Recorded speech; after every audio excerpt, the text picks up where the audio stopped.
Hello, നമ്മളിപ്പോൾ പോയിക്കൊണ്ടിരിക്കുന്നത് എങ്ങോട്ടാണെന്നറിയോ? അംഗനവാടിക്കാണ്. 10 മണി 10:30 teacher വിളിച്ച് പറഞ്ഞു ഗർഭിണികൾക്ക് വേണ്ടിയിട്ടൊരു പോഷകാഹാരത്തിൻ്റെ ക്ലാസ് ഉണ്ട്, അപ്പോൾ വരണം. വരുന്ന സമയത്ത് എന്തെങ്കിലും ഉണ്ടാക്കി കൊണ്ടുവരാനും പറഞ്ഞു. പെട്ടെന്നായതുകൊണ്ട് എനിക്ക് ഉണ്ടാക്കാനൊന്നും കിട്ടിയില്ല. അപ്പോൾ തൊടിയിൽ പോയിട്ട് കുറച്ച് മുരിങ്ങയില പൊട്ടിച്ച് കൊടുന്നു. അതിൽ കുറച്ച് ചീനിമുളകും ക്യാരറ്റും സവാളൊക്കെ നുറുക്കി ഇട്ട് കുറച്ച് ഗോതമ്പൊടി ഇട്ട് 2 ദോശ ഉണ്ടാക്കി. വീടിൻ്റെ തൊട്ടടുത്ത് തന്നെയാണ് കേട്ടോ അംഗനവാടി. ഈ ഗേറ്റ് കടന്ന അപ്പുറം അംഗനവാടിയാണ്. പിന്നെ അത് മാത്രമല്ല, അംഗനവാടിയിൽ നമുക്ക് ഗർഭിണികളായ സ്ത്രീകൾക്ക് വേണ്ടിയിട്ട് പോഷകാഹാരങ്ങൾ തരുന്നുണ്ട്. ഗോതമ്പ് 5 കിലോ ഗോതമ്പ്, പിന്നെ കടല, ശർക്കര അതൊക്കെ തരുന്നുണ്ട് കേട്ടോ നമുക്ക്. എന്തായാലും ടീച്ചർ എനിക്ക് വേണ്ടിയിട്ട് കാത്തിരിക്കുകയായിരുന്നു. അവിടെ എന്തായാലും ടീച്ചർമാർക്ക് കൂടിയിട്ട് പോഷകാഹാരങ്ങൾ കഴിക്കുന്ന സംഭവങ്ങളൊക്കെ കൂടിയിട്ടൊരു പൂക്കളം പോലെ വെജിറ്റബിൾസ് കൊണ്ട് ഇങ്ങനെ ഉണ്ടാക്കി വെച്ചിട്ടുണ്ടായിരുന്നു. ചെറിയ കുട്ടി എങ്ങനെ എടുക്കണ്ടേ? കഴുത്ത് സപ്പോർട്ട് ചെയ്തിട്ടുണ്ട് അല്ലേ? ഒരു കൈ കൊണ്ട് തല സപ്പോർട്ട് ചെയ്ത് മറ്റേ കൈ തടസ്സം സപ്പോർട്ട് ചെയ്ത് നമ്മൾ എടുക്കാം. കുട്ടി ഇങ്ങനെ എടുക്കുമ്പോൾ കുട്ടി തല ഇവിടെ വരണം, ഈ കൈ ഇവിടെ വരണം, അങ്ങനെ എടുക്കേണ്ടത് ആണോ? അതിന് കുട്ടി അല്ലാണ്ട് തോന്നിയ മതി തന്നെ പിടിച്ചുകൊണ്ടിരുന്നതാണ്. ഇപ്പണ്ട് ഒരു കൊമ്പമാരി ഒരു സംഭവം കുട്ടിയെ തൊട്ടി കിടക്കാം. അതിനകത്ത് കുട്ടിയെ കടത്തി ഞാൻ കുട്ടിയുടെ കാര്യമല്ല. കുട്ടിക്ക് കൈ വരില്ല, കാല് വരണം, നിങ്ങളുടെ സേഫ്റ്റി എല്ലാം നോക്കണ്ടേ?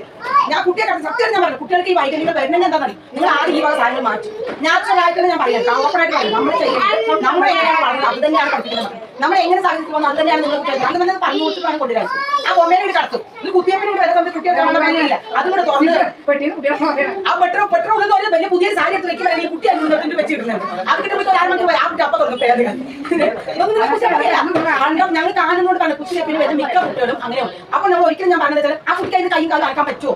നിങ്ങൾ പറയാം, ഞാൻ പറയാം ഇതുപോലെ മൊബൈലാണ് ഇതൊരു തവലാണ്. ഈ കുട്ടി എങ്ങനെ നിങ്ങൾ പൊതിഞ്ഞ് പെട്ടി ഇങ്ങനെ വെച്ചിട്ടുള്ള കാര്യം ഇല്ല. ഇത് പൊന്നേരി കാര്യം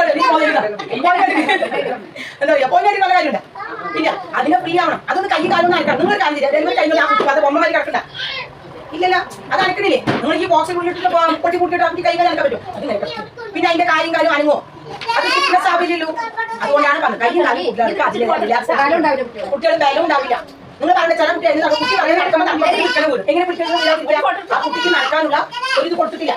അതൊക്കെ പറഞ്ഞു എല്ലാ പിള്ളേരും അതിന്റെ രീതിയിൽ തന്നെ നമ്മൾ ഞാൻ ഒറ്റ എന്താ പറഞ്ഞു, നിങ്ങൾ എന്നെ എഴഞ്ഞ് നടക്കുന്നവരെ നമ്മൾ എവിടെ കട്ടാലും കുട്ടി കിടക്കും. ഇല്ലേ, നിങ്ങൾ അടുക്കളയിൽ പണിയെടുത്തോട്ടെ, ഒരു പായ വയ്ക്കാം, എന്നിട്ട് ഒരു ഷീറ്റ് വയ്ക്കാം, കുട്ടി വായി കിടത്തേ അവിടെ കണ്ട് കളിച്ചോട്ടെ. നിലത്ത് കടത്ത് തന്നെ വേണം, നിലത്തിന്റെ ഗ്രിപ്പ് പിടിച്ചിട്ട് തന്നെ കുട്ടി വളരണം, അല്ലാണ്ട് ബൊമ്മതാക്കിയിട്ടല്ല വളരേണ്ടത്. അതിന്റെ മെയിൻ ആയിട്ട് ചെയ്യുന്ന ഒരു കാര്യമാണ്. അതുകൊണ്ട് എന്തെല്ലാം ഇന്നിപ്പോ ജനിച്ച് വീട് മുന്നേ കുട്ടികൾക്ക് എന്തെല്ലാം വൈകല്യങ്ങളാണ് ഇല്ല എത്ര ഉണ്ട്. അപ്പൊ അതാണ് ഞാൻ പറഞ്ഞത്, നമ്മൾ ആദ്യം ചെയ്യുന്നത് നമ്മുടെ കുട്ടികളെ അതിന്റെ കാര്യങ്ങൾ. ഇപ്പൊ ഇവനെ വണ്ടിയിൽ അവിടെ ചോദിച്ചാൽ ഞാൻ അവനെ ഇഷ്ടത്തിൽ വിടാൻ മതി, അത് നടന്നു കഴിഞ്ഞാൽ അതായത് അവനൊന്നും അറിയാൻ പറ്റുന്ന അതെല്ലാം കാര്യം ചെറിയ കുട്ടി വളർന്നു വരുമ്പോൾ അവരെ ബ്രെയിനിൽ ഒന്നുമില്ല. അതൊക്കെ നമ്മുടെ പിന്നെ നമ്മുടെ വീടുകളിലെ സാഹചര്യങ്ങൾ മനസ്സിലായി.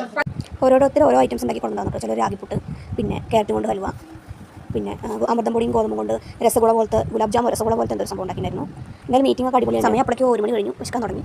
എന്തായാലും 5 കിലോ ഗോതമ്പ് കിട്ടി, അതുമായിട്ട് ഞാൻ വീട്ടിലേക്ക് നടന്നു. വീഡിയോ ഇഷ്ടപ്പെട്ട് കഴിഞ്ഞാൽ ലൈക്ക് ചെയ്യാൻ സബ്സ്ക്രൈബ് ചെയ്യാൻ മറക്കരുത്. ബൈ.